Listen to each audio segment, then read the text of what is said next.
Hallelujah.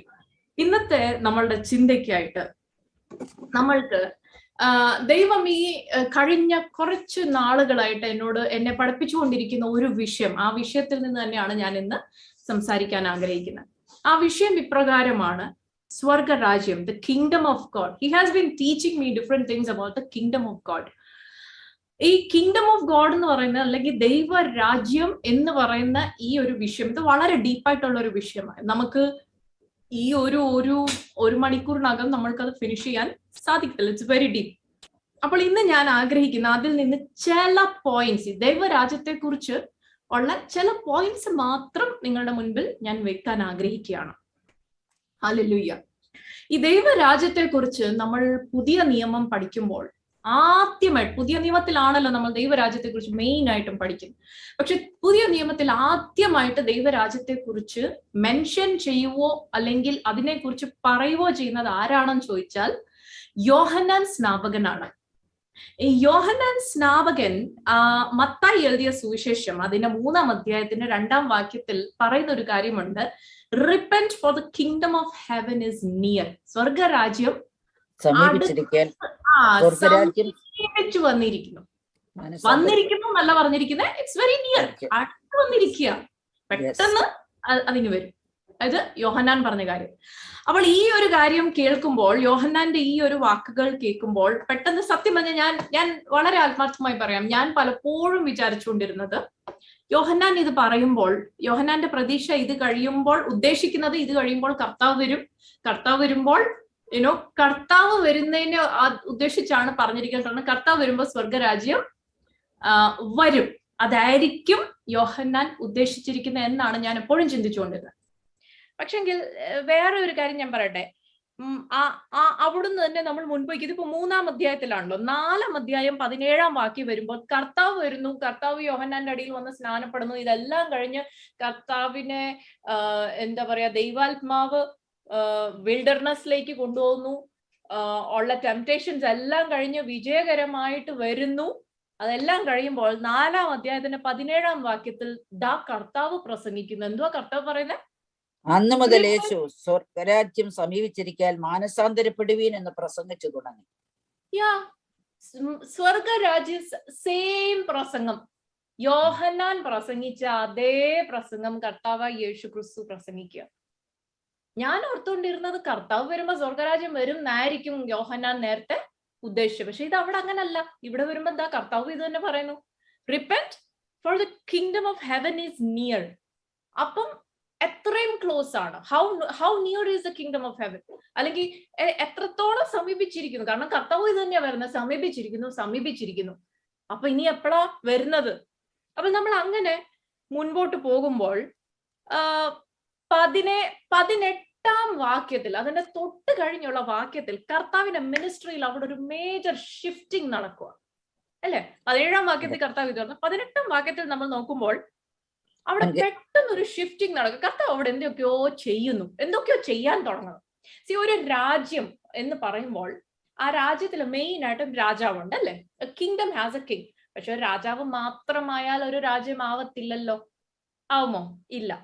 ആ രാജ്യത്തിൽ പ്രജകൾ വേണം അല്ലെ? മലയാളത്തിൽ അങ്ങനെയല്ല പറയുന്നത്, പ്രജകൾ. രാജാവും രാജാവിന്റെ പ്രജകളും, കിങ് ആൻഡ് സബ്ജക്ട്സ്. അപ്പൊ സബ്ജക്ട്സ് വേണം, ആ രാജ്യത്തിൽ താമസിക്കുന്ന മറ്റു ജനങ്ങൾ വേണം, എന്നാലേ ആ രാജ്യം വരത്തുള്ളൂ.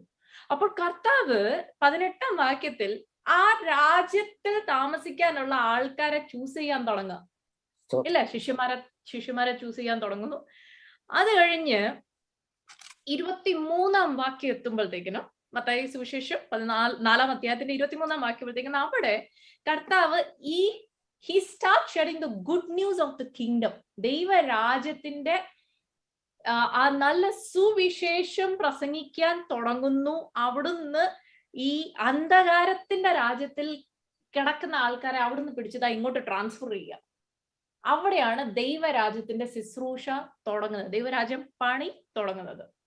ഓക്കെ, അങ്ങനെ നമ്മൾ മുൻപോട്ട് പോകുമ്പോൾ 5-ാം വാക്യത്തിൽ അഞ്ചാം അധ്യായത്തിൽ നമ്മൾ നോക്കുമ്പോൾ ഈ പുതിയതായിട്ട് വന്ന ഈ ന്യൂ കമേഴ്സിനെ അല്ല, നമ്മൾ എവിടെ പോയാലും ഇപ്പൊ ഒരു ക്ലാസ് റൂമിലാണേലും ഒരു ന്യൂ കമർ അല്ലെങ്കിൽ ഒരു കോളേജിൽ ന്യൂ കമറിലേക്ക് ഒരു ന്യൂ കമേഴ്സ് ഒക്കെ ഉണ്ട്, അവരെല്ലാരെയും വിളിച്ചിട്ട് ഒരു ഓറിയന്റേഷൻ പരിപാടി ഉണ്ട് അല്ലേ. ഈ കോളേജിന്റെ നിയമങ്ങൾ ഇങ്ങനെയാണ്, ഈ യൂണിവേഴ്സിറ്റിയുടെ നിയമങ്ങൾ ഇങ്ങനെയാണ്. അല്ലെങ്കിൽ ഒരു കമ്പനിയിൽ പുതിയതായിട്ട് ജോയിൻ ചെയ്യുന്ന ആൾക്കാരെല്ലാം വിളിച്ചിട്ട് അവർക്കൊരു ഓറിയന്റേഷൻ ക്ലാസ് കൊടുക്കും.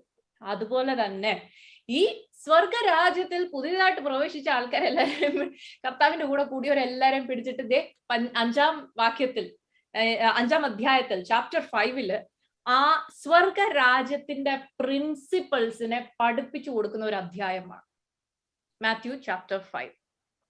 അപ്പൊ അങ്ങനെ മുൻപോട്ട് പോയി കർത്താവ് ഈ സ്വർഗരാജ്യത്തിന്റെ ആ വർക്ക് അങ്ങ് ആക്റ്റീവായിട്ട് അങ്ങ് തുടങ്ങുക. അങ്ങനെ മത്തായി എഴുതിയ സുവിശേഷം 12-ാം അധ്യായം എത്തുമ്പോഴത്തേന് 12-ാം അധ്യായത്തിന്റെ 28-ാം വാക്യത്തിൽ അവിടെ ചില ഫരീശന്മാർ എഴുന്നേക്കും. ഫരീശന്മാര് എപ്പോഴും ഇങ്ങനെ കുറ്റം കണ്ടുപിടിക്കാനും ചോദ്യം ചെയ്യാനും ഒക്കെ വരുന്ന ആൾക്കാരാ അല്ലെ. അപ്പോൾ അവരിങ്ങനെ ദുഷ്ടാത്മാക്കളെ കർത്താവ് പറഞ്ഞു വിടുന്ന അല്ലെ, when he starts delivering people from demon possession, അപ്പോഴത്തേന് അവിടെ ഇവര് കുറെ ചോദ്യങ്ങളുമായിട്ട് വരുന്നു. അപ്പോൾ അവരുടെ ചോദ്യങ്ങൾക്ക് ഉത്തരവായിട്ട് കർത്താവ് പറയുന്ന ഒരു വാക്യം 28-ാം വാക്യം, അത് ആരെങ്കിലും മലയാളത്തിൽ 12:28 ദൈവാത്മാവിനാൽ ഞാൻ ഭൂതങ്ങളെ പുറത്താക്കുന്നു എങ്കിലോ ദൈവരാജ്യം നിങ്ങളുടെ അടുക്കൽ വന്നെത്തിയിരിക്കുന്നു സ്പഷ്ടം. ആമേൻ. ഇപ്പോൾ ഇവിടെ വ്യത്യാസം കണ്ടോ? സമീപിച്ചിരിക്കുന്നു എന്നല്ല, വന്നെത്തിയിരിക്കുന്നു. ഇപ്പോൾ വന്നു, ദൈവരാജ്യം ഈ ലോകത്തിൽ വന്നു. ദൈവത്തിന്റെ ആത്മാവിനാൽ ഭൂതങ്ങളെ ഇറക്കി, ദൈവത്തിന്റെ പരിശുദ്ധാത്മാവിന്റെ സഹായത്തോടുകൂടി ജനങ്ങൾ ദൈവരാജ്യത്തിന്റെ ഭാഗമാകാൻ തുടങ്ങിയപ്പോൾ കർത്താവ് പറയാ, the kingdom of God has come unto you. ദൈവരാജ്യം നമ്മളുടെ ഇടയിൽ വന്നിരിക്കുന്നു. ഹല്ലേലൂയ. ഞാൻ വിശ്വസിക്കുന്ന ഇവിടെ ഇരിക്കുന്ന ഓരോരുത്തരും ദൈവരാജ്യത്തിന്റെ ഭാഗങ്ങൾ, നമ്മളെല്ലാവരും ദൈവരാജ്യത്തിന്റെ അംഗങ്ങളാണ്. കാരണം ദൈവരാജ്യത്തിന്റെ അംഗങ്ങൾ അല്ലാത്ത ഒരാൾക്ക് ബോസ്റ്റൺ പ്രെയർ ലൈനിൽ അതിരാവിലെ എഴുന്നേറ്റ് ജോയിൻ ചെയ്യേണ്ട ആവശ്യം ഇല്ല. So I believe, very strongly believe, ഇവിടെ ഇരിക്കുന്നവരെല്ലാവരും നമ്മൾ ഈ ദൈവരാജ്യത്തിന്റെ അംഗങ്ങളായത് എപ്പോഴാന്ന് ചോദിച്ചാൽ നമ്മൾ when we were born again അല്ലെ, നമ്മൾ വീണ്ടും ജനനം പ്രാപിച്ചപ്പോൾ. ഈ വീണ്ടും ജനനം എന്ന് തന്നെയാണ് ദൈവവചനം അതിന്റെ ആ ഒരു പ്രോസസ്സിന് പേര് കൊടുത്തിരിക്കുന്നത്. കാരണം ദൈവത്തിന്റെ ആത്മാവ്, the spirit gives birth to the spirit, ആത്മാവിന് ജനനം കൊടുത്തു. The spirit gives birth to the spirit. അങ്ങനെ നമ്മൾ പുതിയ വിശ്വാസികളെ, പുതിയ ശിശുക്കളായി ദൈവരാജ്യത്തിൽ ജനനം എടുത്ത് മുൻപോട്ട് വന്ന ആൾക്കാരാണ് ഇവിടെ ഇരിക്കുന്നവർ ഓരോരുത്തരും. പൗലോസ് നമ്മളെ കുറിച്ച് പറയുന്നത് നമ്മളുടെ പൗരത്വം സ്വർഗത്തിലാണെന്നാണ്. അപ്പൊ അങ്ങനെയെങ്കിൽ എനിക്ക് കുറച്ച് ചോദ്യങ്ങൾ നമ്മളുടെ മുൻപിൽ വെക്കാനുണ്ട്, എന്നിട്ട് നമ്മളുടെ വിഷയത്തിലേക്ക് നമ്മൾക്ക് കടക്കാം. അപ്പോൾ ഇപ്രകാരം നമ്മൾ ദൈവരാജ്യത്തിന്റെ ഭാഗങ്ങൾ ആണെങ്കിൽ എന്തുകൊണ്ടാണ് നമ്മളിപ്പോൾ ഈ ലോകത്തിലിരിക്കുന്നത്? ദൈവത്തിന് നമ്മളെ അന്നേരം തന്നെ ദൈവരാജ്യത്തിലേക്ക് അങ്ങ് ട്രാൻസ്ഫർ ചെയ്ത് കൂടായിരുന്നു. നമ്മൾ when we accepted Jesus, യേശുവിനെ നമ്മൾ രക്ഷിതാവായിട്ട് സ്വീകരിച്ച് ഒരു പുതിയ ജന്മം പ്രാപിച്ച് ദൈവരാജ്യത്തിന്റെ ഭാഗമായി തീർന്നപ്പോൾ പിന്നെ നമ്മൾ എന്തിനാ ഇവിടെ നിർത്തിയേക്കുന്നത്? ഇത് നമ്മൾ ഇന്ന് ചിന്തിക്കാൻ പോകുന്ന ഒരു മെയിൻ ഒരു തോട്ടായിരിക്കും, why we are still here എന്നുള്ളത്. നമ്മളിൽ പലരും ചിന്തിക്കുന്നത് നമ്മളുടെ രാജാവ് വരാൻ വേണ്ടി നമ്മൾ വെയിറ്റ് ചെയ്തിരിക്കുക. കാരണം പൗലോസ് പറയുന്നത് നമ്മളുടെ പൗരത്വം സ്വർഗത്തില, അപ്പൊ നമ്മൾ ഇവിടെ എന്തുവാ, പരദേശികളാ, വെറും സ്ട്രേഞ്ചേഴ്സാ. അപ്പൊ നമ്മുടെ രാജാവ് വന്ന് നമ്മളെ സ്വർഗത്തിൽ കൂടാനായിട്ട് ഇങ്ങനെ വെയിറ്റ് ചെയ്തിരിക്കുന്ന ഒരു സ്വഭാവമാണ് നമ്മളുടെ ഓരോരുത്തരുടെ. പക്ഷെങ്കിൽ ഒരു കാര്യം, കർത്താവ് തന്റെ ശിഷ്യന്മാരെ പ്രാർത്ഥിക്കാൻ പഠിപ്പിച്ചപ്പോൾ മത്തായി എഴുതിയ സുവിശേഷം 6-ാം അധ്യായം അതിന്റെ 10-ാം വാക്യം നമുക്കൊന്ന് വായിക്കാം. കാരണം ഈ കർത്താവ് പ്രാർത്ഥിക്കാൻ പഠിപ്പിച്ചപ്പോൾ ഒരു പാറ്റേൺ ആണ് പഠിപ്പിച്ചത് അല്ലെ. നിങ്ങൾ ഇപ്രകാരം പ്രാർത്ഥിക്കണം എന്ന് പറഞ്ഞൊരു പാറ്റേൺ പഠിപ്പിച്ചു. ആ പാറ്റേൺ നമുക്കറിയാം. അതിന്റെ 10-ാം വാക്യത്തിലേക്ക് ഞാൻ ചാടാൻ കാരണം അതിന്റെ മേളത്തെ വാക്യങ്ങളൊക്കെ നമ്മൾക്കറിയാം. സ്വർഗസ്ഥനായ ഞങ്ങളുടെ പിതാവേ, so our Father in heaven, hallowed be thy name, അന്നും പറഞ്ഞുകൊണ്ട് നമ്മൾ തുടങ്ങും. അപ്പം നമ്മൾ ആ ഒരു പാറ്റേൺ ഫോളോ ചെയ്യാറുണ്ട്. നമ്മൾ പ്രാർത്ഥിക്കുമ്പോൾ നമ്മൾ ദൈവത്തെ അഡ്രസ് ചെയ്യാറുണ്ട്, ദൈവത്തിന് മഹത്വം കൊടുക്കാറുണ്ട്, ദൈവത്തെ ആരാധിക്കാറുണ്ട്. ഇതെല്ലാം നമ്മൾ ചെയ്യും. പക്ഷെങ്കിൽ ഈ 10ാം വാക്യത്തിൽ പറയുന്ന കാര്യം അത് നമ്മൾ അതുപോലെ പ്രാർത്ഥിക്കുകയും ആഗ്രഹിക്കുകയും ചെയ്യാറുണ്ടോ എന്നാണ് നമ്മൾ ഇന്ന് ചിന്തിക്കാൻ പോകുന്നത്. 10ാം വാക്യം നമ്മൾക്കൊന്ന് വായിക്കാം. നിന്റെ രാജ്യം വരേണമേ, നിന്റെ ഇഷ്ടം സ്വർഗത്തിലെ പോലെ ഭൂമിയിലും ആകണമേ. ആമേൻ. ഹല്ലേലൂയ. Thank U. അപ്പൊ നിന്റെ രാജ്യം വരണമേ എന്നിവിടെ പറയും. നമ്മൾ ഈ വാക്യത്തെ രണ്ടായിട്ട് ബ്രേക്ക് ചെയ്ത് നമ്മൾക്ക് ചിന്തിക്കാം. ആദ്യം കർത്താവ് പറയുന്നത് ദൈ കിങ്ഡം കം, നിന്റെ രാജ്യം വരണേ. അപ്പൊ ഇങ്ങനെ പ്രാർത്ഥിക്കുമ്പോൾ നമ്മൾ പലപ്പോഴും ചിന്തിക്കുന്നത് കർത്താവായ യേശുവെ നീ വേഗം വരണമേ എന്നുള്ള അർത്ഥത്തിലാണ് നമ്മൾ പ്രാർത്ഥിക്കുന്നത്, അല്ലെ? ആ ഒരു അർത്ഥത്തിലാണ് നമ്മൾ ഇത് പലപ്പോഴും കാണുന്നത്.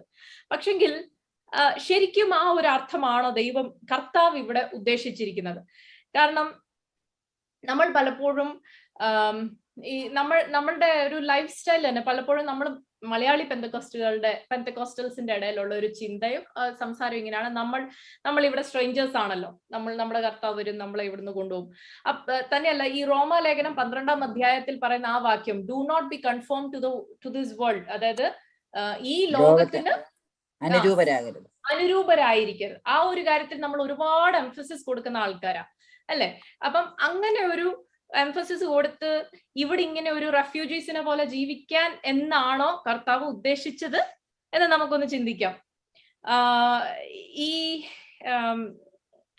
ആ ഒരു ഈ കിങ്ഡം, ആ രാജ്യം, ദൈവരാജ്യത്തിന്റെ അർത്ഥം ശരിക്കും എന്താന്ന് ദൈവവചനത്തിൽ റോമാലേഖനം 14ാം അധ്യായത്തിന്റെ 17ാം വാക്യത്തിൽ പറയുന്നുണ്ട്. റോമർ 14:17 ദൈവരാജ്യം ഭക്ഷണവും പാനീയവുമല്ല, നീതിയും സമാധാനവും പരിശുദ്ധാത്മാവിൽ സന്തോഷവും അത്രേ. ആമേൻ. ദൈവരാജ്യം ഭക്ഷണവും പാനീയവും അല്ല. സോ ഇവിടെ നമുക്കൊന്ന് സ്റ്റോപ്പ് ചെയ്യാം. ഈ ഒരു ഭാഗത്തിൽ നിന്ന് നമുക്കൊന്ന് ചിന്തിക്കാം. നമ്മൾ സാധാരണയായിട്ട് നമ്മളുടെ ഈ ഒരു ചിന്ത കാരണം നമ്മൾ ഇവിടെ ഉള്ളവരല്ല അവിടെ പോകാനുള്ളവരാന്ന് കാരണം അപ്പൊ നമ്മൾ ഓർക്കുന്നത് ദൈവരാജ്യം ഇനിയും വരാൻ പോകുന്നതാണ്. ഓക്കെ, ഇത് ഒരു ഇച്ചിരി ബോറിംഗ് ആയിട്ട് തോന്നിയാലും നമ്മൾ ശ്രദ്ധിച്ചു കേൾക്കാം. കാരണം ഇതിനകത്ത് വളരെ ആഴമേറിയ ഒരു മർമ്മമാണ്.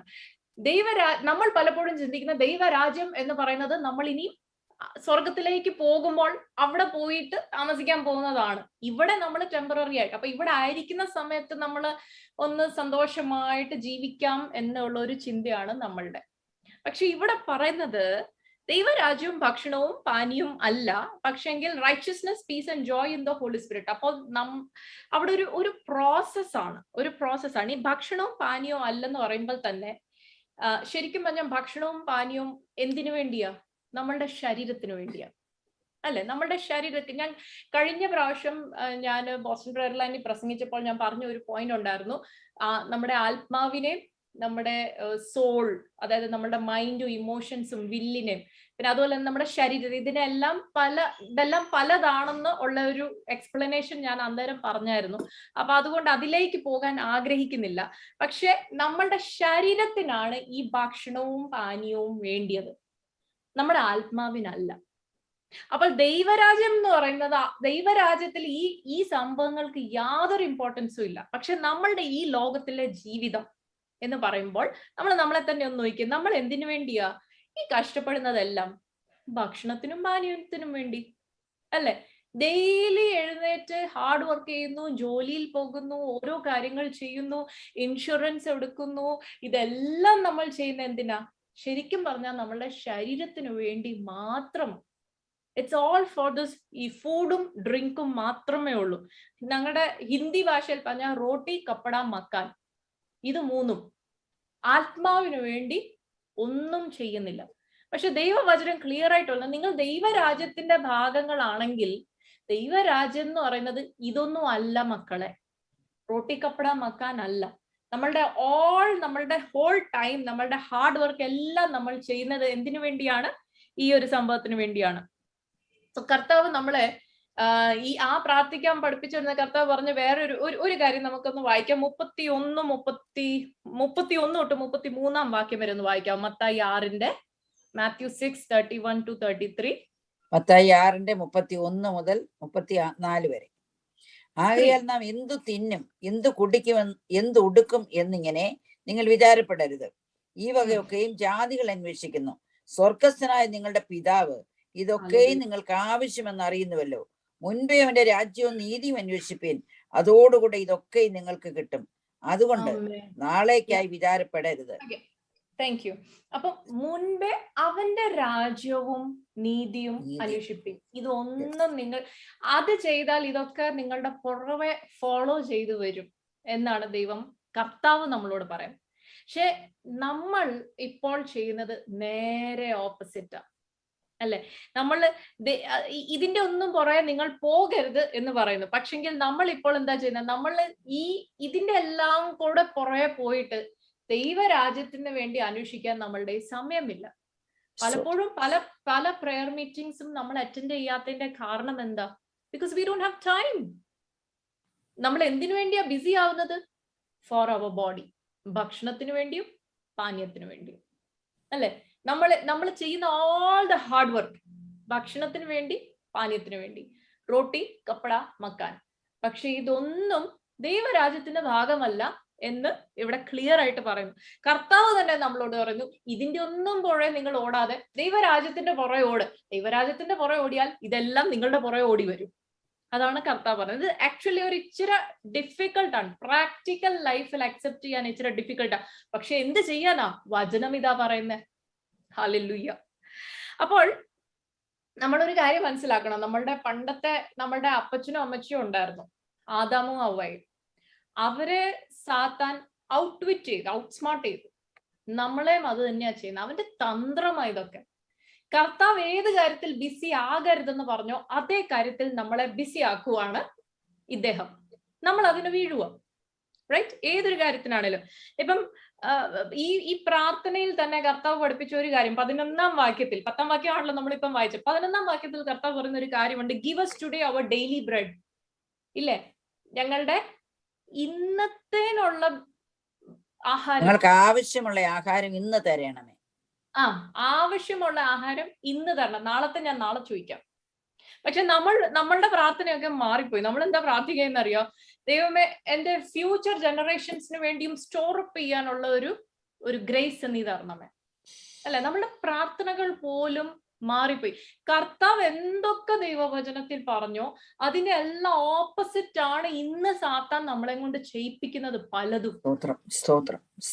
നമ്മൾ സീരിയസ് ആകേണ്ടത് ആവശ്യമാണ്. കാരണം സ്വർഗരാജ്യത്തിൽ നമ്മൾ പ്രവേശിച്ച് സ്വർഗരാജ്യം ഭൂമിയിൽ ഫ്ലറിഷ് ആകേണ്ട സമയം വന്നു. അപ്പോൾ അങ്ങനെ ഇരിക്കുമ്പോൾ എത്രയധികം നമ്മളെ സ്വർഗരാജ്യത്തിൽ നിന്ന് ദൂരെ അകറ്റാമോ അത്ര അധികം അകറ്റാനാണ് സാത്താൻ ശ്രമിക്കുന്നത്. മത്തായി എഴുതിയ സുവിശേഷത്തിന്റെ 19 തൊട്ട് 21 വരെയുള്ള വാക്യത്തിൽ ഇതിന്റെ പ്രശ്നം പറയുന്നുണ്ട്. എന്തുകൊണ്ടാണ് ഇങ്ങനെ ചെയ്യരുതെന്ന് കർത്താവ് പറയുന്നതിന്റെ ഒരു കാരണം കർത്താവ് അവിടെ പറയുന്നത്. അത് നമുക്കൊന്ന് വായിക്കാം. 19 തൊട്ട് 21 വരെ. മത്തായി 6:19 മുതൽ 21 വരെ. പുഴുവും തുരുമ്പും കെടുക്കുകയും കള്ളന്മാർ തുരന്ന് മോഷ്ടിക്കുകയും ചെയ്യുന്ന ഈ ഭൂമിയിൽ നിങ്ങൾ നിക്ഷേപം സ്വരൂപിക്കരുത്. പുഴുവും തുരുമ്പും കെടുക്കാതെയും കള്ളന്മാർ തുരന്ന് മോഷ്ടിക്കാതെയും ഇരിക്കുന്ന സ്വർഗത്തിൽ നിക്ഷേപം സ്വരൂപിച്ചുകൊള്ളുവിൻ. നിന്റെ നിക്ഷേപം ഉള്ളിടത്ത് നിന്റെ ഹൃദയവും ഇരിക്കും. നമുക്ക് പറ്റിയിരിക്കുന്ന പ്രശ്നം എന്താ വെച്ചാൽ സാത്താൻ നമ്മളെ കൊണ്ട് ഇതെല്ലാം ചെയ്യിപ്പിച്ച് നമ്മളുടെ നിക്ഷേപം മുഴുവനും നമ്മളെ കൊണ്ട് ഈ ലോകത്തിൽ അങ്ങ് ചെയ്യിപ്പിച്ചു. അതുകൊണ്ട് ഇപ്പൊ നമ്മളുടെ ഹൃദയവും ഇവിടെ ആയിപ്പോയി. നമ്മളൊരു ട്രാപ്പിലായിരിക്കുക പല ദൈവമക്കളും. നമ്മൾ ഇത് തിരിച്ചറിയേണ്ട സമയം നമ്മള് we need to recognise what we are doing. നമ്മൾ എഴുന്നേൽക്കണം. നമ്മള് കർത്താവിന്റെ വചനം എന്താ? Wake up O sleeper. ഉറങ്ങിക്കിടക്കുന്നവരെല്ലാരും എഴുന്നേൽക്കേണ്ടത് ആവശ്യമാണ്. ഹല്ലേലൂയ. കാരണം ദൈവരാജ്യവും ഭക്ഷണവും പാനീയവും അല്ല. The kingdom of God is righteousness, peace and joy in the holy spirit. It is not food and drink. നമ്മൾ ആദ്യം വായിച്ച വാക്യം അതെന്താണ്? Righteousness, peace and joy. അതെന്താന്ന് മനസ്സിലാക്കേണ്ടത്. നമുക്ക് മലയാളത്തിൽ ചില വാക്യങ്ങൾ വായിക്കാം. വചനത്തിൽ നിന്ന് തന്നെ നമ്മൾക്ക് മനസ്സിലാക്കാം. റോമാലേഖനം 8-ാം അധ്യായത്തിന്റെ 6-ാം വാക്യം നമുക്കൊന്ന് വായിക്കാം. റോമാലേഖനം 8:6. ജഡത്തിന്റെ ചിന്ത മരണം, ആത്മാവിന്റെ ചിന്തയോ ജീവനും സമാധാനവും തന്നെ. ഓക്കെ. അപ്പോൾ ഈ ജഡത്തിന്റെ ചിന്ത എന്ന് മലയാളം ഭാഷയിൽ പറഞ്ഞു. ഇവിടെ ഇംഗ്ലീഷ് ബൈബിളിൽ എഴുതിയിരിക്കുന്നത് സ്പിരിച്വലി മൈൻഡഡ്. ഫ്ലഷ്ലി മൈൻഡഡ് അല്ല, സ്പിരിച്വലി മൈൻഡഡ്. അതായത് സ്പിരിച്വലി മൈൻഡഡ് എന്ന് പറയുമ്പോൾ സ്പിരിറ്റ് പറയുന്നത് ഫോളോ ചെയ്യുക, സ്പിരിറ്റ് എന്ത് പറയുന്നതോ അത് അതുപോലെ ചെയ്യുക.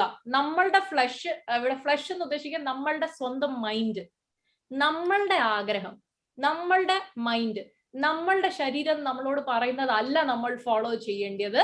പക്ഷെങ്കിൽ ദൈവാത്മാവ് നമ്മളുടെ സ്പിരിറ്റിനോട് എന്ത് പറയുന്നോ അതാണ് നമ്മൾ ഫോളോ ചെയ്യേണ്ടത്.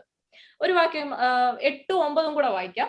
8-ന്റെ 8, 9 കൂടെ വായിക്കാം. ജഡ സ്വഭാവമുള്ളവർക്ക് ദൈവത്തെ പ്രസാദിപ്പിക്കാൻ കഴിവില്ല.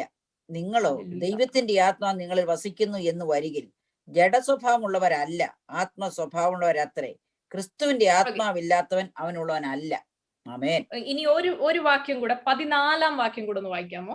14-ാം വാക്യം, റോമലേഖനം 8-14. ദൈവാത്മാവ് നടത്തുന്നവർ ഏവരും ദൈവത്തിന്റെ മക്കളാകുന്നു. ആമേൻ. So if you are led by the Holy Spirit, then we are the sons of God. പരിശുദ്ധാത്മാവ് നമ്മുടെ ആത്മാവിനോട് പറയുന്നത് അനുസരിച്ച് നമ്മുടെ ആത്മാവ് നമ്മളെ ലീഡ് ചെയ്യുവാണെങ്കിൽ എങ്കിൽ നമ്മൾ ദൈവമക്കളാണ്, എങ്കിൽ നമ്മൾ ദൈവത്തിന്റെ പുത്രന്മാരാണ്. മറിച്ച് നമ്മളുടെ മനസ്സ് പറയുന്നത് പോലെ, ദൈവം പറയുന്നത് എന്താ നമുക്കറിയാം, പക്ഷെ അതിനെക്കാട്ടി കൂടുതൽ നമ്മൾ വാല്യൂ കൊടുക്കുന്നത് നമ്മളുടെ മനസ്സ് പറയുന്നത്, അല്ലെ നമ്മളുടെ വീട്ടുകാർ പറയുന്നത്, നമ്മുടെ ജഡത്തിന്റെ, നമ്മളുടെ ഇച്ഛയുണ്ടല്ലോ, നമ്മുടെ ആഗ്രഹങ്ങൾ, അത് പറയുന്നത് അനുസരിച്ചാണ് നമ്മളുടെ ജീവിതം നമ്മൾ മുൻപോട്ട് കൊണ്ടുപോകുന്നതെങ്കിൽ ദൈവത്തിന്റെ പുത്രന്മാരല്ല. പിന്നെ ആരുടെ പുത്രന്മാരാ? ഇപ്പോൾ പറയുന്നത് നമ്മൾ തന്നെ അങ്ങ് അണ്ടർസ്റ്റാൻഡ് ചെയ്താൽ മതി. Because you are not the sons of God. If you are the sons, you are the sons of God if you are walking according to the instruction of the Holy Spirit. If you are led by the Spirit. നമ്മുടെ ആത്മാവിനെ ദൈവത്തിന്റെ ആത്മാവ് lead ചെയ്യുന്നു, അതിനനുസരിച്ച് നമ്മൾ നടക്കുന്നു. Okay, ഇനിയും ഒരു കാര്യം, നമ്മളെല്ലാവരും ദൈവമക്കളാണ്, അല്ലെ? We are the sons of God. നമുക്ക് അങ്ങ് വിശ്വസിക്കാം, ഞാൻ പരിശുദ്ധാത്മാവ് പറയുന്നത് പോലെ ജീവിക്കത്തുള്ളൂ, എന്റെ ജഡം പറയുന്ന പോലെ ഞാൻ ജീവിക്കത്തില്ല, എന്റെ മനസ്സ് പറയുന്ന പോലെ ഞാൻ ജീവിക്കത്തില്ല, പരിശുദ്ധാത്മാവ് പറയുന്ന പോലെ ജീവിക്കത്തുള്ളൂ. അങ്ങനെയെങ്കിൽ ഞാനൊരു ദൈവപുത്രനാണ്. ദൈവത്തിന്റെ പുത്രനാണെങ്കിൽ ദൈവമാരാണ് ആ ദൈവരാജ്യത്തിലെ രാജാവ്. ഓൾറൈറ്റ്, ദൈവരാജ്യത്തിന്റെ രാജാവാണ് ദൈവം. ദൈവത്തിന്റെ പുത്രനാണ് ഞാനെങ്കിൽ ഞാൻ രാജാവിന്റെ പുത്രൻ. I am the son of God. Yes or no? നമ്മളെല്ലാം രാജാവിന്റെ മക്കളാണ് നമ്മളെല്ലാം.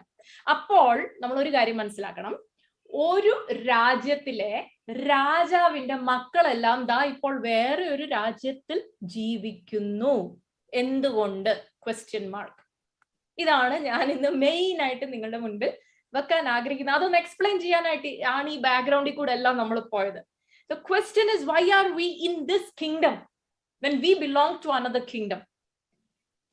നമ്മൾ എന്തുകൊണ്ടാണ് വേറെ ഒരു രാജ്യത്തിലെ ആൾക്കാർ, നമ്മൾ എന്തിനാണ് ഈ രാജ്യത്തിലായിരിക്കുന്നത്? എന്തുകൊണ്ട് നമ്മളെ ഇവിടെ ആക്കി വെച്ചു? 3 തരം ആൾക്കാരുണ്ട്, 3 തരം വിശ്വാസികൾ. ഒന്ന്, മെജോറിറ്റി ആൾക്കാർ ഞാൻ കണ്ടിട്ടുള്ളവർ റെഫ്യൂജീസിനെ പോലെ ജീവിക്കുന്ന ആൾക്കാരാണ്. ഈ ലോകത്തിൽ എല്ലാത്തിനെയും പേടിയാ, സാത്താനെയും പേടി, ദുഷ്ടാത്മാവിനെയും പേടി, അയ്യോ അങ്ങോട്ട് പോലെ അവിടെ കൂടോത്രം, ഇത് റെഫ്യൂജീസിനെ പോലെ പേടിച്ച് എനിക്കൊരു അവകാശവും ഇല്ല, എനിക്കൊരു അധികാരവും ഇല്ല, ഇങ്ങനെ ജീവിക്കുന്ന ഒരു കൂട്ടം വിശ്വാസികൾ ദൈവരാജ്യത്തിന്റെ ഭാഗമാണ്. രണ്ടാമത്തെ ഒരു ഗ്രൂപ്പ് ആൾക്കാര്, അവർ ഈ ലോകത്തിൽ എന്താ പറയാ, ഈ അമേരിക്കയിലെ നാച്ചുറലൈസേഷൻ എടുത്ത സിറ്റിസൺസ് ഉണ്ടല്ലോ, ഈ ഇന്ത്യയിൽ നിന്ന് അങ്ങോട്ട് പോയി, അതുപോലെ തന്നെ നമ്മൾ ആ രാജ്യക്കാരാണേലും ഈ ലോകത്തിലെ നാച്ചുറലൈസേഷൻ എടുത്ത് ലോകത്തിലെ സിറ്റിസൺഷിപ്പ് മേടിച്ച് പെർമനന്റ് റെസിഡൻസ് ജീവിക്കുന്ന പോലെ അങ്ങ് ജീവിക്കുക ഒരു ഗ്രൂപ്പ് ആൾക്കാർ. നമ്മളെല്ലാം സ്വർഗരാജ്യത്തിന്റെ അംഗങ്ങളാണ്.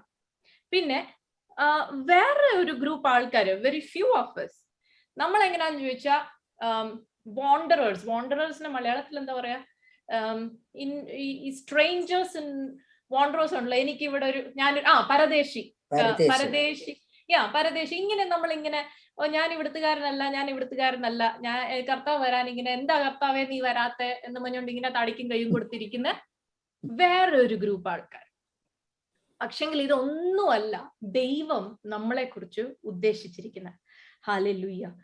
ദൈവം രാജാവ് നമ്മളെ കുറിച്ച് ഉദ്ദേശിക്കുന്നത് എന്താന്ന് ചോദിച്ചാൽ, ഞാൻ രാജാവും നീ രാജാവിന്റെ പുത്രനുമാണെങ്കിൽ നീ ആ അധികാരത്തിൽ വേണം അവിടെ ജീവിക്കാൻ. നിന്റെ ഒരു ഉദ്ദേശമുണ്ട്, നിന്നെ ആ രാജ്യത്തിലാക്കിയിരിക്കുന്ന ഈ രാജ്യം അവിടെ സ്പ്രെഡ് ചെയ്യാൻ. ദൈവം നമ്മളെ നോക്കി പറയുന്നത്. Hallelujah, hallelujah. നമ്മൾ ദൈവരാജ്യത്തിന്റെ അവകാശികൾ, നമ്മൾ ദൈവരാജ്യത്തിന്റെ റെപ്രസെന്റേറ്റീവ്സ് ആയിട്ട്, അല്ലെങ്കിൽ ഇച്ചിരി ഒരു ഒഫീഷ്യൽ ലാംഗ്വേജിൽ പറയുമ്പോ ഹെവൻലി കിങ്ഡത്തിന്റെ അംബാസഡേഴ്സ് ആണ് നമ്മൾ ഓരോരുത്തരും. ചുമ്മാതെ ഇവിടെ ഈ ലോകത്തിലെ റെഫ്യൂജീസ് അല്ല. Can you say God hallelujah, hallelujah. ഈ ലോകത്തിലെ റെഫ്യൂജീസ് അല്ല, ഈ ലോകത്തിലെ സ്ട്രേഞ്ചേഴ്സും വാണ്ടറേഴ്സും ഒന്നുമല്ല, ഈ ലോകത്തിലെ സിറ്റിസൺസും അല്ല. Remember that. ഈ ലോകത്തിലെ പെർമനന്റ് റെസിഡൻസ് അല്ല, നമ്മൾ സ്വർഗ രാജ്യത്തിലെ ambassadors, representatives of the kingdom of heaven. Hallelujah. Kingdom of ഗോഡിന്റെ, കിങ്ഡം ഓഫ് ഹെവന്റെ എക്സ്പാൻഷന് വേണ്ടി ഒരു ഉദ്ദേശത്തോട്, ഒരു ഒഫീഷ്യൽ പർപ്പസോട് കൂടിയാണ് നമ്മൾ ഇവിടെ താമസിക്കുന്നത്.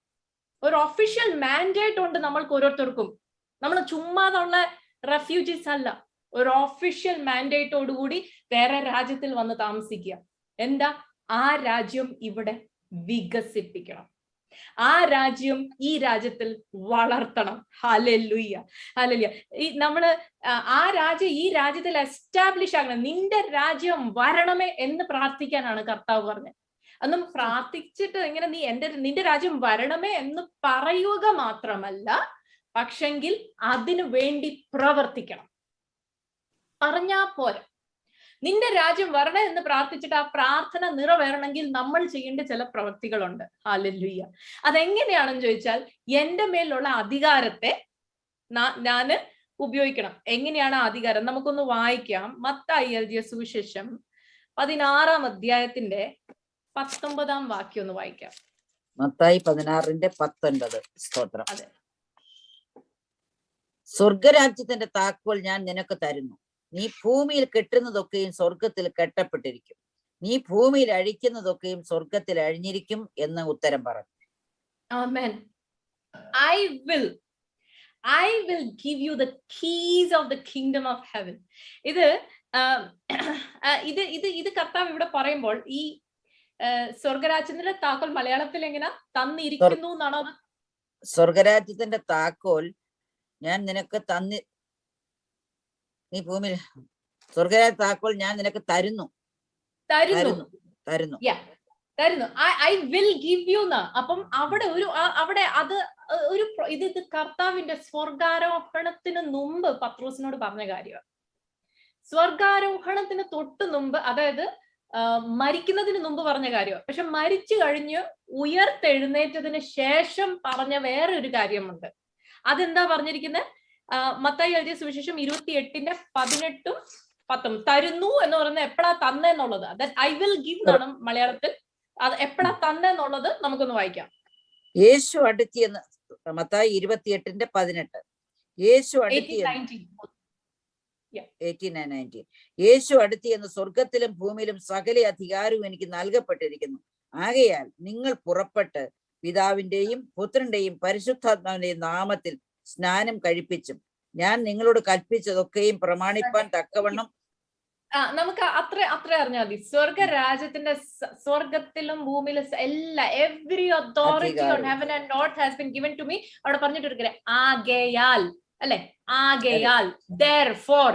ഈ therefore എന്ന് പറഞ്ഞപ്പോഴാണ് ഈ താക്കോല് കൈമാറിയത്. എന്നാ പിടിച്ചോ, മനസ്സിലായോ? അതിനു മുമ്പ് ഞാൻ തരുന്നു, ഐ വിൽ ഗിവ് എന്നാ പറഞ്ഞ. പത്രോസിനോട് പറഞ്ഞു ഐ വിൽ ഗിവ്. പക്ഷെ ഈ therefore എന്നതാണെന്നറിയോ? ഈ പവർ ഓഫ് അറ്റോർണി അറിയോ? പവർ ഓഫ് അറ്റോർണി നമുക്ക് എല്ലാവർക്കും അറിയാം. അതായത് വേറെ ഒരാള് ഒരു സ്ഥലം വിട്ടു പോകുവാണ്, പക്ഷെ ആ ആളിന്റെ സകല അധികാരവും ഇങ്ങോട്ട് ട്രാൻസ്ഫർ ചെയ്ത് തന്നേക്കുക. എനിക്ക് ആ ആളിന് പകരം ഒരു റെപ്രസെന്റേറ്റീവ് ആയിട്ട് ഇവിടെ നിന്ന് വേണമെങ്കിൽ അദ്ദേഹത്തിന്റെ വീട് വിൽക്കാം, വേണമെങ്കിൽ അദ്ദേഹത്തിന് വേണ്ടി വീട് മേടിക്കാം, വേണമെങ്കിൽ അദ്ദേഹത്തിന്റെ പേരിൽ എനിക്ക് കച്ചവടം ചെയ്യാൻ എന്റെ സിഗ്നേച്ചർ വരെ എനിക്ക് ഇടാം. അദ്ദേഹം അതിനുള്ള അധികാരം എനിക്ക് സ്റ്റാമ്പ് തന്നിട്ടുണ്ട്, സകല അധികാരവും എനിക്ക് തന്നിട്ടുണ്ട്. അതാണ് പവർ ഓഫ് അറ്റോർണി. ആ പവർ ഓഫ് അറ്റോർണി തന്ന ആ വാക്കാണ്, ഒരൊറ്റ വാക്ക്, therefore. ആകയാൽ. ഹല്ലേലൂയ. സ്വർഗരാജ്യത്തിന്റെ താക്കോലാണ് ദൈവമക്കളെ നമ്മുടെ ഓരോരുത്തരുടെയും കൈകൾ. ഹല്ലേലൂയ.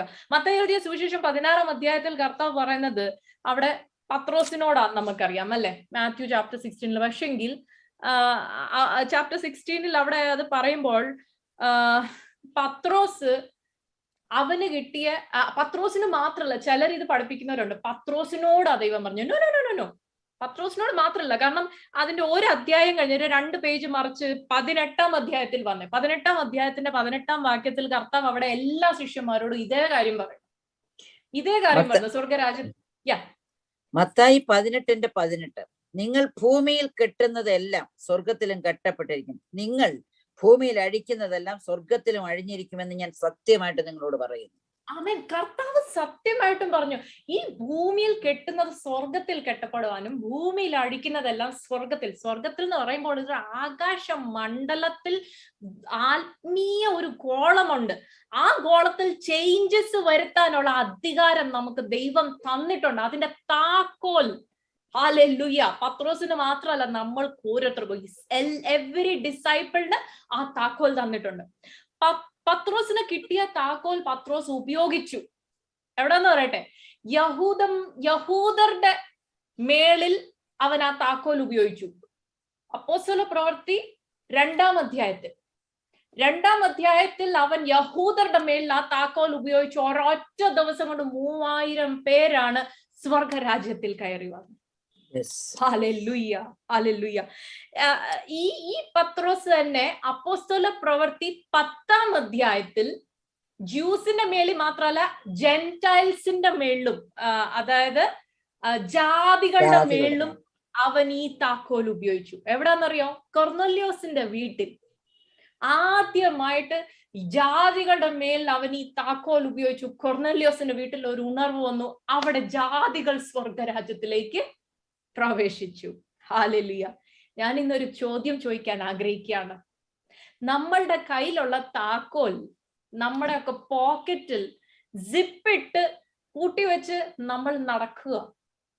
നമ്മൾ ജോലി ചെയ്യുന്ന ഹോസ്പിറ്റലുകളിൽ, നമ്മൾ ജോലി ചെയ്യുന്ന ഡിപ്പാർട്ട്മെന്റൽ സ്റ്റോറിൽ, നമ്മൾ താമസിക്കുന്ന നെയ്ബർഹുഡിൽ, ഇവിടെ എല്ലാം ഉപയോഗിക്കാനുള്ള താക്കോല. പക്ഷെ എന്താ ചെയ്യാനാ? നമ്മുടെ പോക്കറ്റിനകത്ത് നമ്മൾ സൂക്ഷിച്ച് സിപ്പിട്ട് പൂട്ടി വെച്ചിരിക്കുക. പത്രോസ് ഉപയോഗിച്ചതുപോലെ നമ്മളും ഒന്ന് ഉപയോഗിച്ചിരുന്നെങ്കിൽ, ഹല്ലേലൂയ, ദൈവരാജ്യം എപ്പോഴേ ദൈവരാജ്യം എക്സ്പാൻഡ് ആയനെ. Hallelujah, thank you Jesus. മത്തായി എഴുതിയ സുവിശേഷം 24-ാം അധ്യായത്തിന്റെ 3-ാം വാക്യത്തിൽ കർത്താവിന്റെ ശിഷ്യന്മാരെല്ലാം കൂടെ വന്ന് കർത്താവിനോട് ഒരു ചോദ്യം ചോദിക്കുക. When will you come? നിന്റെ വരവിന്റെ സൈൻ എന്തായിരിക്കും? നീ എപ്പോഴായിരിക്കും വരുന്നത്? അപ്പോൾ നമുക്കറിയാം, അവിടുന്ന് താഴേക്ക് വായിക്കുമ്പോൾ തന്നെ കുറെ സംഭവങ്ങൾ കർത്താവ് ഒരു ലിസ്റ്റ് അവിടെ കൊടുക്കുകയാണ്. പാൻഡമിക് വരും, കൊറോണ വരും, യുദ്ധങ്ങൾ വരും, റഷ്യയും യുക്രൈനും തമ്മിലുള്ള യുദ്ധം ഉണ്ടാവും. ഇങ്ങനെ ഒരുപാട് ലക്ഷണങ്ങൾ ഇതെല്ലാം നമ്മുടെ ചുറ്റിൽ നമ്മൾ കണ്ടുകൊണ്ടിരിക്കുകയാണ്. പക്ഷെങ്കിൽ അതിന്റെ 14-ാം വാക്യം വരുമ്പോൾ കർത്താവ് പറയുന്ന ഒരു കാര്യം, ആ 14-ാം വാക്യം നമുക്കൊന്ന് വായിക്കാം. മത്തായി 24:14, രാജ്യത്തിന്റെ ഈ സുവിശേഷം സകല ജാതികൾക്കും സാക്ഷ്യമായി ഭൂലോകത്തിലൊക്കെയും പ്രസംഗിക്കപ്പെടും, അപ്പോൾ അവസാനം വരും. അപ്പോൾ അവസാനം വരും. അപ്പോൾ അവസാനം വരും. ഹല്ലേലൂയ. എപ്പോൾ? This gospel of the kingdom will be preached in the whole world as a testimony to all nations, and then the end will come. Question is, നിങ്ങളുടെ കയ്യിൽ ഏൽപ്പിച്ചിരിക്കുന്ന താക്കോൽ ഉപയോഗിക്കുന്നില്ല എങ്കിൽ ഈ ഗോസ്പൽ ഓഫ് ദ കിങ്ഡം നിങ്ങളെ ഏൽപ്പിച്ചിരിക്കുന്ന ഏരിയയിൽ എങ്ങനെ എത്തും? ഹല്ലേലൂയ. നമ്മളെ ഓരോരുത്തരെ ഓരോ ഏരിയാസ് ഏൽപ്പിച്ച് ആ രാജ്യത്തിന്റെ റെപ്രസെന്റേറ്റീവ് ആയിട്ട് ഈ രാജ്യത്തിൽ ആക്കി വെച്ചിരിക്കുക. നമ്മളെ ഏൽപ്പിച്ചിരിക്കുന്ന അധികാരം ഉപയോഗിക്കാതെ അതിങ്ങനെ പോക്കറ്റ് വെച്ചുകൊണ്ട് നടന്നിട്ട് ആ ഏരിയയിൽ ദൈവരാജ്യത്തിന്റെ ഗോസ്പൽ സ്പ്രെഡ് ആയില്ല എങ്കിൽ, കാരണം കർത്താവ് പറയുന്ന എല്ലായിടത്തും സ്പ്രെഡ് ആവുമ്പോൾ ഹി വിൽ കം. കർത്താവ് ചോദിക്കുന്ന ഒരു ദിവസം വരും, നീ കാരണമാ ഞാൻ ലേറ്റ് ആയ. Hallelujah, thank you Jesus, thank you Jesus. ഞാൻ അങ്ങനെ പറയാൻ ഒരു കാരണമുണ്ട്. 2 പത്രോസിന്റെ പുസ്തകം 3-ാം അധ്യായ ലേഖനം, സെക്കൻഡ് പീറ്റർ ചാപ്റ്റർ 3 വേഴ്സ് 12, അവിടെ ഇംഗ്ലീഷ് ബൈബിളിൽ വളരെ ബ്യൂട്ടിഫുൾ ആയിട്ട് എഴുതിയിട്ടുണ്ട്. മലയാളത്തിൽ അതിന്റെ അർത്ഥം അത്ര ക്ലിയർ ആണോന്ന് എനിക്കറിയത്തില്ല. Looking forward to and hastening the coming of the Lord. അതായത് കർത്താവിന്റെ വരവിനെ കാത്തിരിക്കുക മാത്രമല്ല, അതിനെ ഇച്ചിരി സ്പീഡപ്പ് കൊടുക്കുക. അതായത് ഹിന്ദി ബൈബിളിൽ പറയുന്നത് ഉസ്കെ ജൽദി ആനെ കെ ലിയെ कैसा യത്ന കർണ ചാഹിയെ. അതിനായിട്ട് നമ്മൾ അവന്റെ വരവിനെ സ്പീഡപ്പ് ചെയ്യാനായിട്ട് നമ്മൾ ഇച്ചിരി ഹാർഡ് വർക്ക് ചെയ്യണം. മലയാളം ബൈബിളില് അതെനിക്കൊന്ന് 11 വാക്യമാ, 12 അല്ല. 2 പത്രോസ് ഇങ്ങനെ ഇവയൊക്കെയും അഴിവാനുള്ളതായിരിക്കയാൽ ആകാശം ചുട്ടഴിവാനും മൂലപദാർത്ഥങ്ങൾ വെന്തുരുകുവാനുള്ള ദൈവ ദിവസത്തിന്റെ വരവ് കാത്തിരുന്നും ബന്ധപ്പെടുത്തിയും കൊണ്ട് നിങ്ങൾ വരവ് കാത്തിരിക്കുന്നു. ഒന്ന്, കാത്തിരുന്നാൽ മാത്രം പോരാ, ആ വരവിനെ ബന്ധപ്പെടുത്തണം. ബന്ധപ്പെടുത്തണം എന്ന് വെച്ചാൽ സ്പീഡ് കൂട്ടണം. To hasten is coming. അവന്റെ വരവിനെ നമ്മൾ സ്പീഡ് കൂട്ടണം എന്ന്. അതെങ്ങനെയാ? നമ്മളെ ഏൽപ്പിച്ച പണി നമ്മൾ ചെയ്ത് തീർത്താല് അവൻ വരും. നമ്മൾ നിങ്ങളെ ഏൽപ്പിച്ചത് നിങ്ങൾ ചെയ്തില്ല, അതുകൊണ്ട് ഞാൻ ലേറ്റ് ആയി. നിങ്ങൾ കാരണം ഞാൻ ലേറ്റ് ആയി. He will tell us one day. ഒന്ന് ചിന്തിച്ചു നോക്കിയേ. ആ ഒരു നമ്മളെ നോക്കി അങ്ങനെ പറയുന്ന ആ ഒരു പറച്ചിൽ, ഓ മൈ ഗുഡ്നസ്, അത് ഓർക്കുമ്പോ ഭയം വരും. ഹല്ലേലൂയ. നമ്മൾ പ്രാർത്ഥിക്കേണ്ട ആ പ്രാർത്ഥനയുടെ രണ്ടാം ഭാഗമാണ് ദൈ will be done on earth as it is in heaven. എങ്ങനെയാ ദൈവത്തിന്റെ ഹിതം സ്വർഗത്തിൽ നിവർത്തീകരിക്കുന്നത് പോലെ ഭൂമിയിലും നിവർത്തീകരിക്കും? സ്വർഗത്തിൽ എങ്ങനെയാ ദൈവത്തിന്റെ ഹിതം നിറവേറുന്ന? ദൈവം എന്ത് ആഗ്രഹിക്കുന്നോ, എന്ത് പറയുന്നോ അത് അപ്പാടെ അനുസരിക്കാൻ അവിടെ കുറെ ദൂതന്മാരുണ്ട്. അന്നേരം തന്നെ അവരനുസരിക്കും. കാരണം അനുസരണ കെട്ടവരെ അവൻ പണ്ടേ കിക്ക് ഔട്ട് ചെയ്തതാ, ഇല്ലേ? പുറത്തിറക്കി. അവന്മാരിനി അവിടെ ഇല്ല. അനുസരിക്കുന്നവർ മാത്രമേ സ്വർഗത്തിൽ ഉള്ളൂ.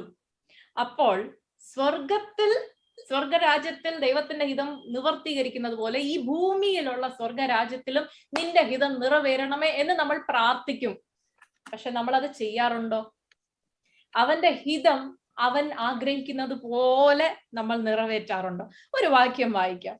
മത്തായി എഴുതിയ സുവിശേഷം 7-ാം അധ്യായത്തിന്റെ 21-ാം. നമുക്ക് എല്ലാവർക്കും അറിയാവുന്ന വാക്യങ്ങളാണ്, പക്ഷെങ്കിൽ വചനം വായിക്കുമ്പോൾ വായിക്കാം. മത്തായി 7:21. എന്നോട് കർത്താവേ കർത്താവേ എന്ന് പറയുന്നവൻ ഏവനും അല്ല, സ്വർഗസ്ഥനായ എന്റെ പിതാവിന് ഇഷ്ടം ചെയ്യുന്നവൻ അത്രേ സ്വർഗരാജ്യത്തിൽ കടക്കുന്നത്. ഹല്ലേലൂയ.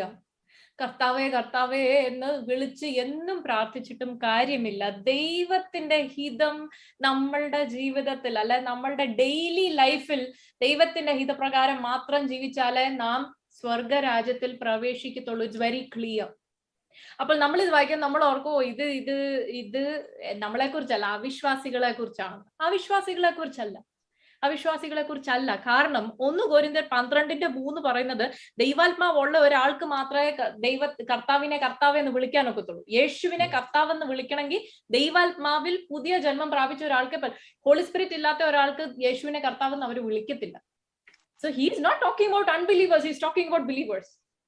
അപ്പൊ ബിലീവറായിട്ട് ദൈവരാജ്യത്തിന്റെ ഭാഗമായിട്ട് ജീവിച്ച് കർത്താവെ കർത്താവെ എന്നും വിളിച്ചിട്ടും ദൈവത്തിന്റെ, അതായത് പിതാവിന്റെ ഹിതം, എന്താ കർത്താവ് ഇത്രയും ഇമ്പോർട്ടൻസ് പിതാവിന്റെ ഹിതത്തിന് കൊടുക്കുന്നതെന്ന് അറിയോ?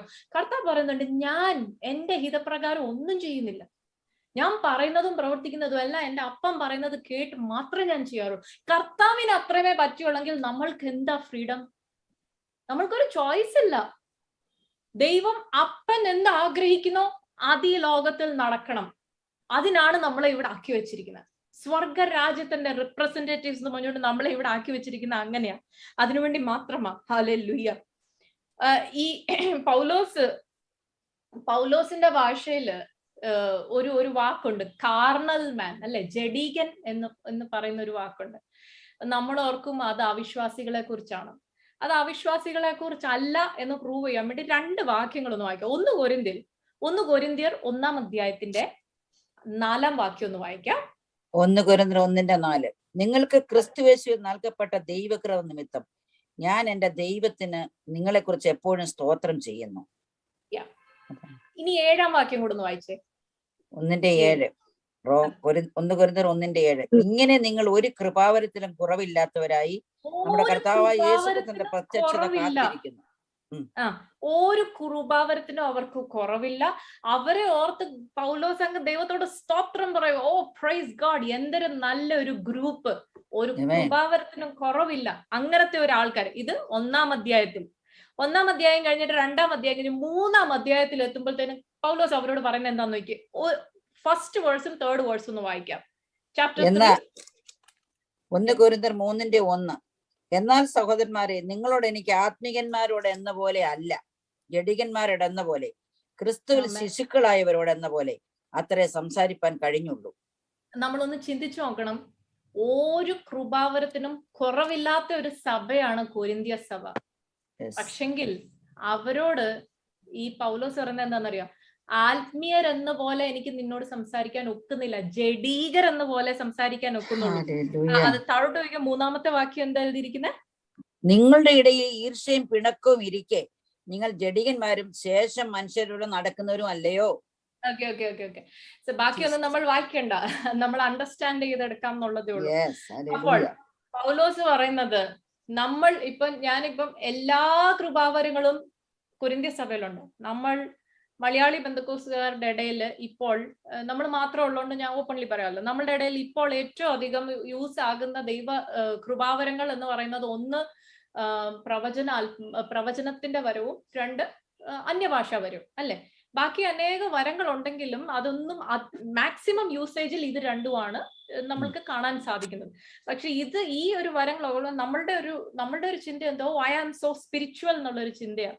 ദൈവവചനം പറഞ്ഞ നോ നോ നോ, ഈ കൃപാവരങ്ങൾ ഉള്ളതുകൊണ്ട് you are not spiritual, you are carnal. Hallelujah. ദൈവത്തിന്റെ ഹിതപ്രകാരം ജീവിക്കുന്നവർ മാത്രമേ സ്പിരിച്വൽ ഉള്ളൂ.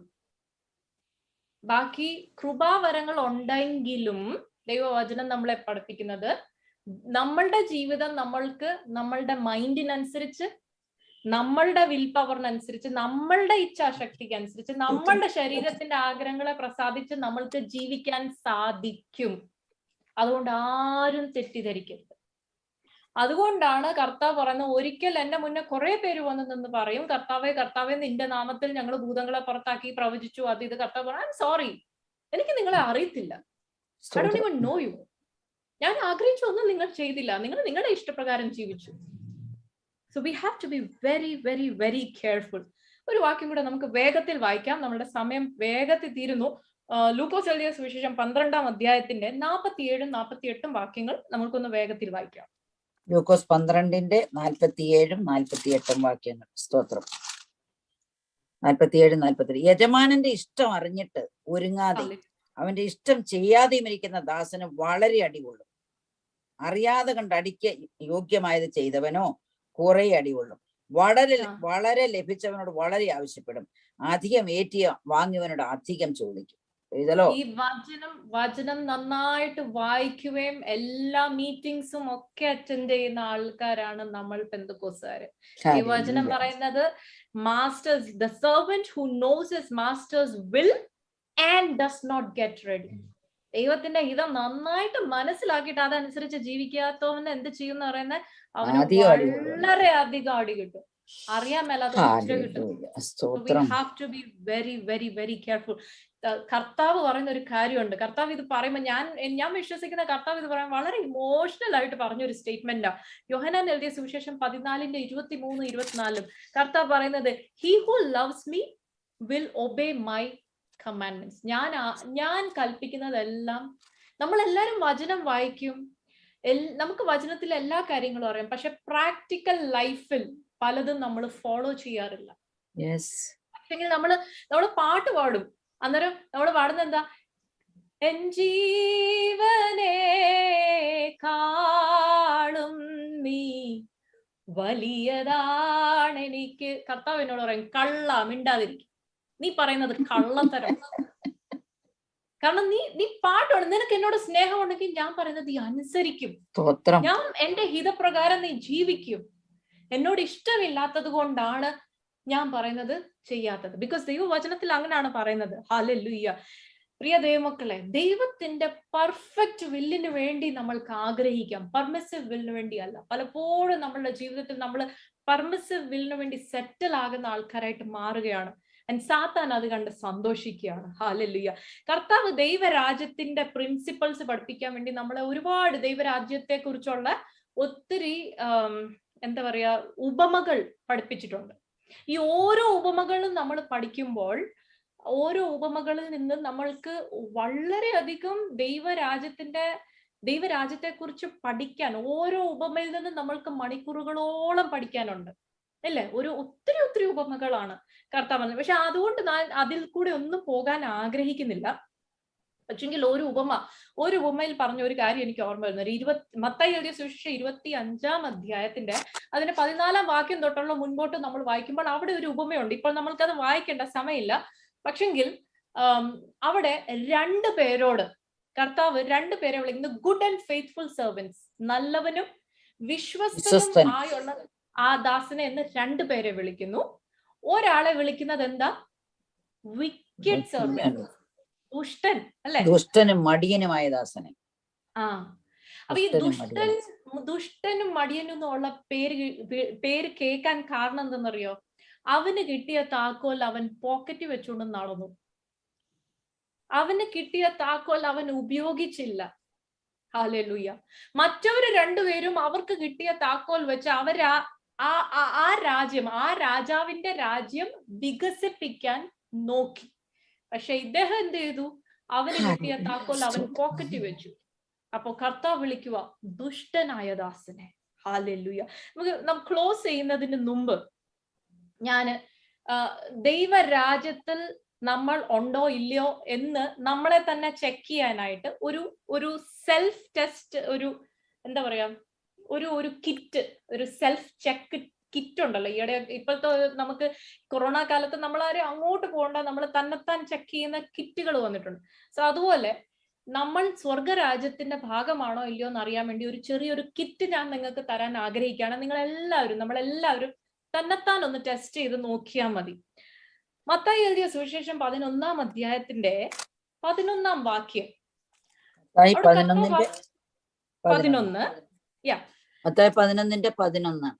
സ്ത്രീകളിൽ നിന്ന് ജനിച്ചവരിൽ യോഹന്നാൻ സ്നാപകനേക്കാൾ വലിയവൻ ആരും എഴുന്നേറ്റിട്ടില്ല. സ്വർഗരാജ്യത്തിൽ ഏറ്റവും ചെറിയവനോ അവനിലും വലിയവൻ എന്ന് ഞാൻ സത്യമായി നിങ്ങളോട് പറയുന്നു. ആമേൻ. ഞാൻ ഈ വാക്യം വായിച്ചപ്പോ എല്ലാം ഞാൻ സത്യം പറയും, ഞാൻ എപ്പോഴും ചിന്തിച്ചുകൊണ്ടിരുന്നത്, യോഹന്നാൻ സ്നാപകൻ കർത്താവിന്റെ രക്തത്താൽ കഴുകപ്പെട്ട് സ്വർഗരാജ്യത്തിൽ പ്രവേശിച്ചിട്ടില്ല. നമ്മളോ കർത്താവിന്റെ രക്തത്താൽ പ്രാപിച്ച് സ്വർഗരാജ്യത്തിൽ പ്രവേശിച്ചു. സോ അതുകൊണ്ട് we are greater than him എന്നാണ് ഞാൻ വിചാരിച്ചുകൊണ്ടിരുന്നത്. പക്ഷെ കഴിഞ്ഞിടെ പരിശുദ്ധാത്മാവ് എന്നോട് പറഞ്ഞെന്ന വേറൊരു കാര്യം ഞാൻ നിങ്ങളോട് പറയാൻ ആഗ്രഹിക്കണം. ഈ യോഹന്നാന്റെ ഒരു സ്വഭാവം, എടുത്തു പറയാൻ പറ്റുന്ന ഒരു സ്വഭാവം എന്തെന്നറിയോ? താഴ്മയായിരുന്നു. കാരണം യോഹന്നാൻ പറയുന്ന, I am not worthy to untie the lace of the shoes, അല്ലെ, അവന്റെ ചെരുപ്പിന്റെ ആ ലേസ് ഊരാൻ ഞാൻ യോഗ്യനല്ല എന്ന് യോഹന്നാൻ പറഞ്ഞു.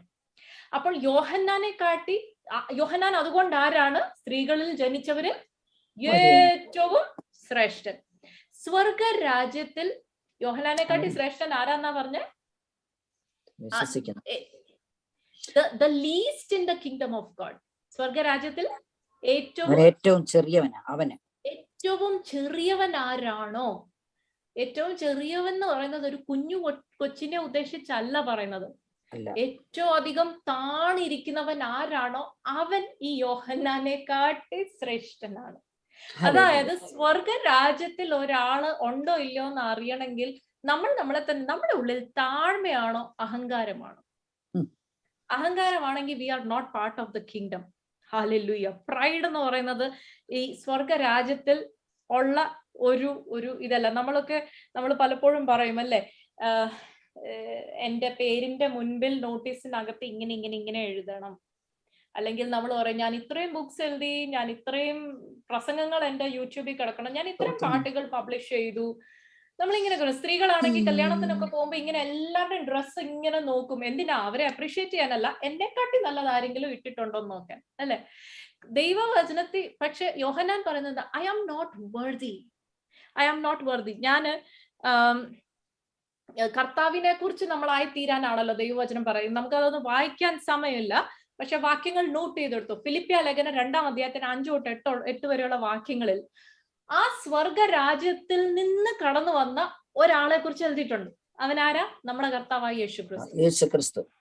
അവൻ ആ സ്വർഗരാജ്യത്തിൽ നിന്ന് വന്നതാ. പക്ഷെ അവന്റെ ഒരു സ്വഭാവത്തെ കുറിച്ച് അവിടെ പറയുന്നത് എന്താണ്? ഏറ്റവും അധികം അവനെ തന്നെത്താൻ താഴ്ത്തി. ആ താഴ്ത്തി എന്ന് പറയുന്നതിന് മുമ്പ് തന്നെ പരിശുദ്ധാത്മാവ് നമ്മളോട് 5-ാം വാക്യത്തിൽ പറയുന്നത് എന്താണെന്നറിയോ? Let this attitude be in you that which was in Christ Jesus. ക്രിസ്തു യേശുവിൽ ഉണ്ടായിരുന്ന ഭാവം തന്നെ, അതേ സ്വഭാവം തന്നെ നിങ്ങളുടെ ഉള്ളിലും ഉണ്ടായിരിക്കണം, അങ്ങനെ ആയിരിക്കട്ടെ എന്നാണ് പരിശുദ്ധാത്മാവ് നമ്മളോട് പറയുന്നത്. ആ സ്വർഗ രാജ്യത്തിനുള്ളിലുള്ള ആൾക്കാരുടെ സ്വഭാവമാണ് താഴ്മ. ആ താഴ്മ എന്ന സ്വഭാവം ഇല്ലാത്തവനെ പണ്ടേ ദൈവം കിക്ക് ഔട്ട് ചെയ്തു. ഹല്ലേലൂയ. അഹങ്കാരം എന്ന സ്വഭാവം ഉള്ളവനെ അവിടെ നിൽക്കാൻ ഒക്കത്തില്ല. അവനോട് പറഞ്ഞു നീ ഇറങ്ങിപ്പോടാന്ന്. അവനെ കിക്ക് ഔട്ട് ചെയ്തു. പ്രൈഡ് എന്ന് പറയുന്നത് ദൈവരാജ്യത്തിനുള്ള ഒരു സ്വഭാവം അല്ല. ഞാൻ ഒരാളുടെ ഉദാഹരണം തന്ന് ഞാൻ വൈൻഡപ്പ് ചെയ്യാൻ ആഗ്രഹിക്കുകയാണ്, നിർത്താൻ ആഗ്രഹിക്കുകയാണ്. നമുക്ക് എല്ലാവർക്കും അറിയാം, പൗലോസ് എന്ന് പറയുന്ന ക്രിസ്ത്യൻ ഹിസ്റ്ററിയിലെ ഏറ്റവും വലിയ മനുഷ്യൻ. യേശുക്രിസ്തു കഴിഞ്ഞാൽ പിന്നെ ഏറ്റവും അധികം ക്രിസ്ത്യൻ ഹിസ്റ്ററിയിൽ നമ്മൾ ഏറ്റവും അധികം മാനിക്കുന്ന ഒരു വ്യക്തിയാണ് അപ്പോസ്തലനായ പൗലോസ്. ഈ പൗലോസ് എന്താ പറയാ, പൗലോസ് അന്ന് ജീവിച്ചിരുന്ന കാലത്ത് ഒത്തിരി പോളിറ്റിക്സ് ഒക്കെ ഉണ്ടായിരുന്നു. പൗലോസിന് വേണ്ടിയ അംഗീകാരം ഒന്നും ആ സമയത്ത് ലഭിച്ചില്ല. പക്ഷെ അതിനുശേഷമാണ് പൗലോസിന് ഒത്തിരി റെസ്പെക്ട് ചെയ്തത്. പൗലോസിനെ കുറിച്ച് 2-3 വാക്യങ്ങൾ ജസ്റ്റ് ശ്രദ്ധിച്ചാലേ നിങ്ങൾക്ക് മനസ്സിലാവത്തുള്ളൂ. AD 5 പൗലോസ് ജനിച്ചത്. Okay, AD 5 he was born as an Israelite. തർഷീസിൽ അവന്റെ ഭാഷയിൽ തന്നെ അപ്പോസ്തല പ്രവൃത്തി 22 അവൻ പറയുന്ന അവന്റെ ഭാഷയിൽ തന്നെ അവൻ born Roman citizen by birth. നമ്മളൊക്കെ പറയത്തില്ലേ I am an American citizen by birth എന്ന് പറയത്തില്ലേ, അതുപോലെ തന്നെ പൗലോസ് അന്നത്തെ റോമൻ സിറ്റിസൺ ബൈ ബർത്ത് ആയിരുന്നു AD 5. അത് കഴിഞ്ഞ് AD 15 തൊട്ട് 20 വരെ ഗമാലിയലിന്റെ സ്കൂളിൽ പഠിച്ചു. AD 34 അദ്ദേഹം കൺവേർട്ട് ആയ ക്രിസ്ത്യാനിയായി. AD 34. അത് കഴിഞ്ഞ് ഇങ്ങനെ മുൻപോട്ട് പോകുമ്പോൾ ഫസ്റ്റ് മിഷണറി ജേർണിയിൽ AD 48 പോകുന്നു, പിന്നെ സെക്കൻഡ് മിഷണറി ജേർണി പോകുന്നു, ഇങ്ങനെ പോയി AD 56 റോമാലേഖനം എഴുതുമ്പോൾ റോമാലേഖനം 1-ാം അധ്യായത്തിന്റെ 1-ാം വാക്യത്തിൽ AD 56 അപ്പൊ ക്രിസ്ത്യൻ ലൈഫിൽ ഇത്രയും മെച്യൂർ ആയ, ഇത്രയും അറിവുള്ള, ഇത്രയും എക്സ്പീരിയൻസ് ഉള്ള ഒരു മനുഷ്യൻ അദ്ദേഹം എഴുതുന്നുണ്ടോ?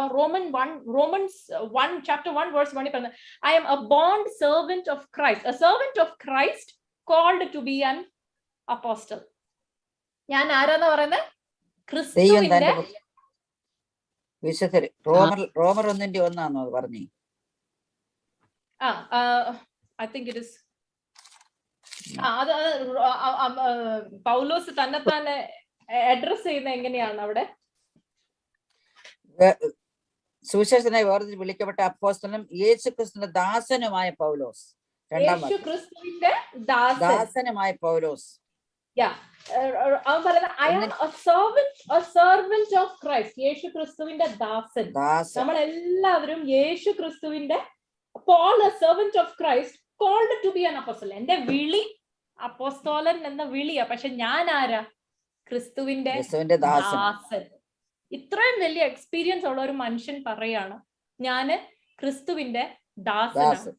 നമ്മളാണെങ്കിൽ എന്ത് അഹങ്കാരത്തോടു കൂടിയാ പറയുന്നത്, I am a nurse, I am a doctor, I am a manager. പക്ഷെങ്കിൽ നമ്മൾ അതൊന്നും അല്ല. നമ്മൾ ആരാ? I am a servant of Christ. അതിന്റെ ജോലി അത്രേ ഉള്ളൂ. I am a servant of Christ. ഇത് AD 54 നടക്കുന്ന കാര്യം. അത് കഴിഞ്ഞ് കുറച്ചുകൂടെ കഴിയുമ്പോൾ 64 തിമോത്തിയോസിന് എഴുതിയ ലേഖനം, തീത്തോസിന് എഴുതിയ ലേഖനം AD 64. 66 നീരോ ചക്രവർത്തി ഇദ്ദേഹത്തെ കഴുത്ത് അറുത്ത് കൊല്ലുന്നു. ഓക്കെ, പക്ഷെ മരണത്തിന് തൊട്ടു മുമ്പ്, like right before he die, 66 അടുത്തേക്ക് ആവുമ്പോഴത്തേക്കിന് തിമോത്തിയോസിന് എഴുതുമ്പോൾ അവിടെ പൗലോസ് പറയുന്ന ഒരു വാക്യം I want you to read. 1 Timothy 1:15. നമുക്ക് ഇത് വൈൻഡപ്പ് ചെയ്യാം. 1 Timothy 1:15 അതും കൂടെ വായിക്കാം. ക്രിസ്തുയേശു 1 തിമോത്തിയോസ് 1:15 അല്ലേ? അതെ. ക്രിസ്തുയേശു പാപികളെ രക്ഷിപ്പാൻ ലോകത്തിൽ വന്നു എന്നുള്ളത് വിശ്വാസിയും എല്ലാവരും അംഗീകരിപ്പാൻ യോഗ്യമായ വചനം തന്നെ. ആ പാപികളിൽ ഞാൻ ഒന്നാമൻ. ആ പാപികളിൽ ഞാൻ ഒന്നാമൻ.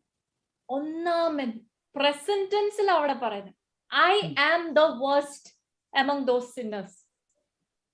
ആയിരുന്നു എന്നല്ല. ഇത് എപ്പോഴാന്നറിയോ? മരിക്കുന്നതിന്, മാർട്ടിർഡമിന് തൊട്ടു മുമ്പ് ഇത്രയും മെച്യൂർ ആയിട്ടുള്ള, ഇത്രയും ദൈവ വചനത്തിൽ എഴുതിയ ഒരു ദൈവ ഭക്തൻ പറയാണ് ആ പാപികളിൽ ഞാൻ ഞാൻ ഒന്നാം. ഒന്നാമൻ. നമ്മളൊക്കെ ഒരു ചെറിയ ഒരു കാര്യം ചെയ്താൽ പിന്നെ ഞാൻ ഒരു സെയിന്റ് ആണെന്ന് പറഞ്ഞുകൊണ്ട് നടക്കും. ഹല്ലേലൂയ, സ്തോത്രം. നമ്മൾ ദൈവസന്നിധിയിൽ എന്തധികം വി ഹാവ് ടു റിപ്പന്റ്. നമ്മളെ തന്നെ റിപ്പന്റ് ചെയ്ത് നമ്മളെ തന്നെ താഴ്ത്തി ഈ ദൈവ രാജ്യത്തിന് യോഗ്യരായിട്ട് ജീവിക്കാം. കാരണം ദൈവത്തിന്റെ രാജ്യം വളരണം. കർത്താവിന്റെ വരവ് ഏറ്റവും അടുത്തായി, ഏറ്റവും അടുത്ത്. അതിനുവേണ്ടി നമുക്ക് നമ്മളെ തന്നെ ഒരുക്കാം, താഴ്മയോടുകൂടെ ജീവിക്കാം. ദൈവം നമ്മളെല്ലാവരെയും അനുഗ്രഹിക്കട്ടെ.